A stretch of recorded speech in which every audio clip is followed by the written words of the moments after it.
গুরুত্বটা তুমি নিজের স্ত্রীকে দিও।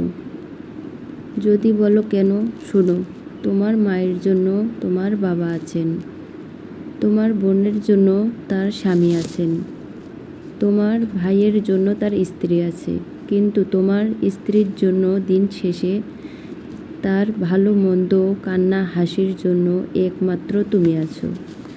সবাই তাকে উপদেশ দিবে, তার কথাও শুনবে, কিন্তু তুমি তার সাথে থেকে সে সমস্যা থেকে বের করার চেষ্টা করবে।